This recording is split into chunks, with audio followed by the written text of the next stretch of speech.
Lucy Hornsby. Some of you might have seen that I've changed my name recently. It was Lucy Grimwade. You might have seen that around. And I'm going to speak to you today about my experience of kind of stepping into the contracting market and why I'm now so passionate about doing more for women in this space. I've got a couple of slides that I'm going to bring up on the screen. This is when it won't share. My Mac sometimes is like, you can't share anything. What are you doing? Let's hopefully you can see that, which should just be like Women in IT Contracting with Lucy Hornsby. Yeah, you just need to click the enter full screen mode. Worked great. So I am. Sorry, Lucy, we've still got the little notification window saying that you're not in. You just need to close that, I think. Oh, here There's we a little go. black box over your slides. Yeah, How's that? there we go. Perfect. Better. Thank you. Yeah. Sorry about that. So I am tech change and comms contractor. I've been doing it now for around 3 years. I left my permanent job as a kind of service management, improvement change person. And I just wanted to back myself really. I just thought I'm fed up of this kind of corporate, the political life of the career that I had. I felt like I'd hit a glass ceiling. I felt like I wasn't really getting anywhere. And there were so many more strings to my bow, which Kevin will probably can definitely kind of like attest to that. That it was becoming a bit harder for me, if I'm honest, being in a permanent job because I co-wrote a book. I did a lot of public speaking, getting myself involved in things. And when you're doing permanent work, sometimes that didn't go down too well with people that I worked with, which some of you probably can relate to.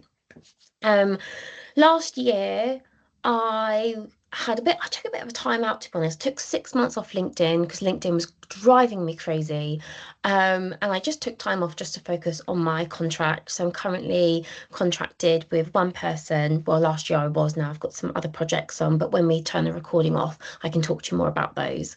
Um, but something that kept coming up for me was that there was a lot of chaps that I was working with who have been contracting for a long time, and they were saying to me how rare it was to meet a woman who is starting out in contracting and that's passionate and works in tech and all of those. And I couldn't help but to wonder, like, why is that? Why are they saying that? Why am I the only woman they seem to have come across? It just, to me, it seemed bizarre. And then the more I got to know about them and the more that I've got to know about my own career as an IT contractor, the more I think that there's an opportunity for women to step into this to earn more money. You know, in the last few years, I've completely broke through all of my kind of glass ceilings. I always was trying to get to the next level, next level, next level, and I've been able to do that.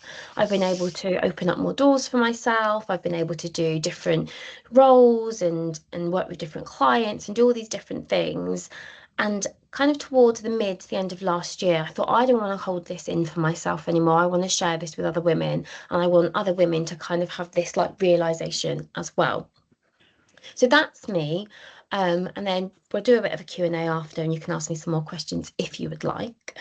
Let me move this over here. I've just talked about contracting, just done the introduction. Just going to quickly bring this slide up around inside and outside of IR35. This is the only slide that you're going to see with so much writing on, and I wanted to try and give you a bit of a bird's eye view on the difference between the IR35 landscape, because I think people find it confusing. When I first started contracting, I also found it confusing. The amount of times I had to speak to my accountant to be like, wait, hold on, explain that to me again. So I completely get it from people's point of view. But I've done a little box here in the corner, which hopefully you can all see, which really is a very high level view of the difference between inside and outside. Again, you can have access to these slides as well, so you can kind of have a look and read through more around IR35. And I've got a couple of links as well, some really good articles that I had read when I started contracting. Before I move on, does anyone have any questions about IR35, or are you kind of happy with that slide? And then we'll move on from there. Can I park one for later, given I was the one who was mentioning IR35 Yes. earlier? Because I suspect it's not useful for this presentation because it's quite specific, but I'll pick it up later. Okay, brilliant. Thank you. I'll write that down as a note, Kathy, for us to pick up. Brilliant. Okay, fine. Gonna move on. So super quick as well, because we've already got a few people on the call who are already doing contract work. But for those who are watching this recording back, or those who are thinking, oh, I really want to do go into IT contracting, but I don't know if I can be a contractor. Here are some of the barriers that I hear from other people. Some of you probably can resonate with these as well, and some of them on my own. So a lot of people were telling me how risky they thought it was. So when I said, I'm leaving my permanent job, and they're like, oh, where are you going? I'm like, well, I actually don't have anything yet because I was on a 3 months notice period, but I just trusted myself and believed that I was going to leave and find a contract. I did. It was part-time. It wasn't great, but I did find something. A lot of people were telling me they thought the market was unstable. I think we can agree with that as well. There has been some highs and lows in the market. I think recruitment is hard as well. I'm sure Kevin and Beth can really kind of relate to that, how kind of you get loads of roles and then budget and then things change, etc. Lots of people don't know how to kind of go from being a permanent employee to doing contracting work. People don't feel that they're experienced enough. They don't know anything about insurance, which again, going probably not for this call, but some of the stuff that I am going to be doing in the women in IT contracting space is to talk about those important things like insurances and accountants, about long hours and not being able to progress in their career. Some of those things have not been in my experience. I have worked long hours, but not as long as hours that I did when I was a service delivery manager working at Selfridges and getting called out at 3 a.m. in the morning. So nothing can really ever compare to that. So they're some of the barriers, and I don't know if anyone wants to kind of come off mute to say, that I resonate with that barrier. That's something that came up for me as well. I definitely concur with everything that you are saying, Lucy. So from my side of things, again, sounds like I'm very similar industry to you previously. I am used to being on call. I am used to being the focal point of escalation matrix. And ultimately contracting definitely provides me more space within my life. I think one of the things that it's been quite difficult for me to get my head around it is I'm probably a chronic overworker. I would be the person, contracted on a permanent basis from 9 till 5, but actually probably working, 7:30 till 6:30 or something ridiculous like that. I was told by another woman, funnily enough, when I first started this contract, please don't feel that you have to be at your desk 9 till 5. Contracts are generally outcome based, not chain you to your desk during certain hours. But yeah, that's definitely been a learning curve for me. Yeah, and Jill, I also think as well, when I used to recruit for contractors, so I've also been on the other side of the fence when I was a recruiter and I recruited for people to come and work with me. It definitely used to be bums on seats 9 till 5 or 9 to 5:30. But I do think since the pandemic, and I'm sorry, I feel like every time I talk about things, I'm always like, do you remember the pandemic? I do think that the more value and outcome driven people have now become, which I think has worked in the favour of doing kind of freelance contracting work to what we do. So I really resonate with what you said there. Yeah, definitely. I certainly have seen that inside IR35 contracts do, however, still expect the old way, the bums on seats way. And I think that is literally the whole thing around, you are treated identically to an employee, but you don't have any of those employee benefits or securities associated with those. So I personally would steer more away from inside IR35 unless the rate was really, really favourable. Yeah. Agreed. Okay, I'm going to move on to the next couple of slides. Thank you, Jill, for sharing that. So we've talked about barriers, and now just want to cover some benefits. So again, this is kind of aimed towards anyone that's perhaps thinking, I'd quite like to explore the contracting market for myself. I think it goes without saying, is a higher earning potential. Like I said at the beginning, I definitely earn more money now than I did as a permanent.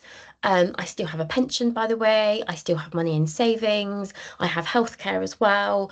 But I've managed to do all of that because I've been smart with how I've done it.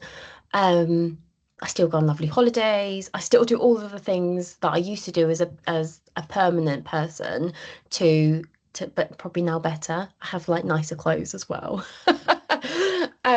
I think there is some really great flexibility. It's a bit like what Jill was saying there as well. Perhaps more on that outside of our 35 contracts when it's maybe tends to be more like project related or outcome focused. There's a lot more flexibility.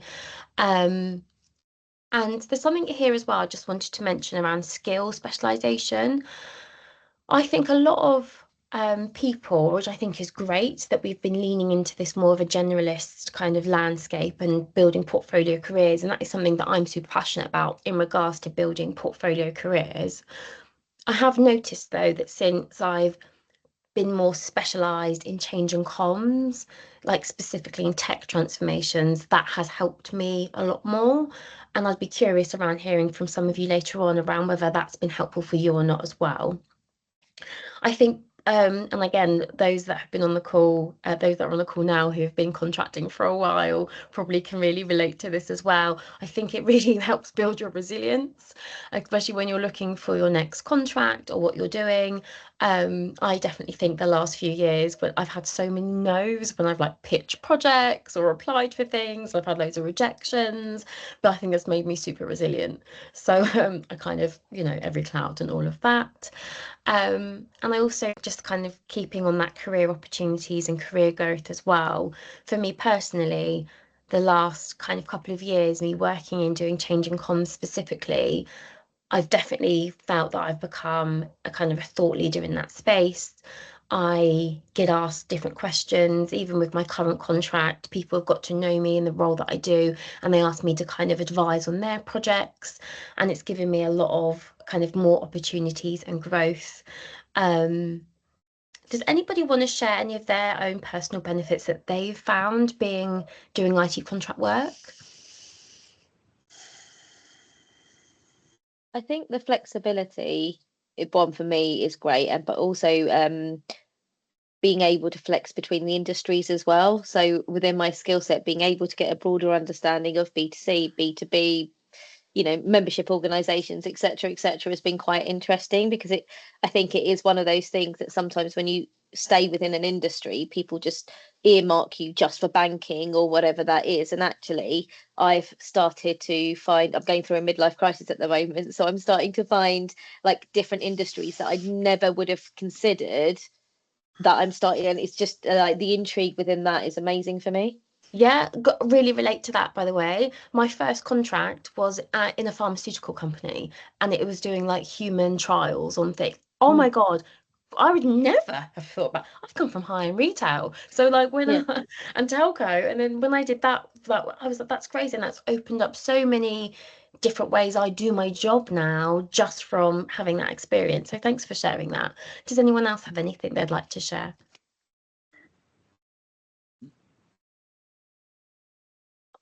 So I think one of the other things that is, no, that's okay, is that I was always told that contractors tend to be quite fierce with each other, that they actually have this inner protection. But what I've actually found is you may end up following the same people to different roles because of how you work together.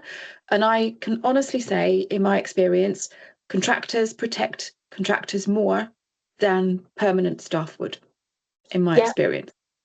I can really relate to that. Thank you for sharing that. Yeah. Sorry, I think, Michelle, I cut you up there. Sorry. No, it's fine. I'll cut you off. Okay, cool. So a few more slides, and then probably around another 5 minutes doing the slides, and then Kevin, we're kind of end the recording, then do a bit of Q&A. So let me share. So I've got the round tables, as I was mentioning at the beginning. I have started to want to build more of a community around women working and doing contract work. that is, again, like I was saying at the beginning, that's come from the fact that I really would love to encourage more women to explore this for themselves, but also just to learn from others as well. So I've created a community, and we've got the roundtables. I'll send a link into the chat. I've got about 10 seats left on the next one, and this is all about navigating the career market, the contract market, in regards to finding roles, how people are finding work, etc. So every roundtable will be a different topic. The last one was more of like an introductory type one, and it was really interesting, the stuff that people talked about. And every kind of end of each roundtable, my plan is to kind of pick up some key themes that we might have talked about and then run that as the next roundtable, etc. So I'll send a link in the chat around that, so you can join. The next one is 12th of March. And then I am thinking about pulling together, so I am in the process of building a bit of a launch program, really more aimed at those thinking about stepping in and doing this as a career for themselves. I've started to build that out. I have a plan to kind of interview the accountants that I work with from both inside and outside, because I've got 2 separate people that I kind of work with, speak to some recruiters, so Kevin and Beth. I'd obviously love to kind of chat to you, do a bit of a interview session to talk around that, helping people navigate IR35, personal branding, all of that. So that's a bit of a program I've got in the back burner. Probably won't get this out till May because I've got so many other things on the go, but I just wanted to share that. And then I'm creating a bit of a website, a proper community with it as well. So I want to launch that in April. So it's a bit more of a platform for all of us to get together, because at the moment it's just the LinkedIn group. But I would like to use another platform to create a pure community with that, so we can all kind of work together and stick together outside of those roundtables. And then there are my details there as well, which again I'll put into the chat. So Kevin, if I stop the recording and then we can kind of do our pivot to what we were talking about.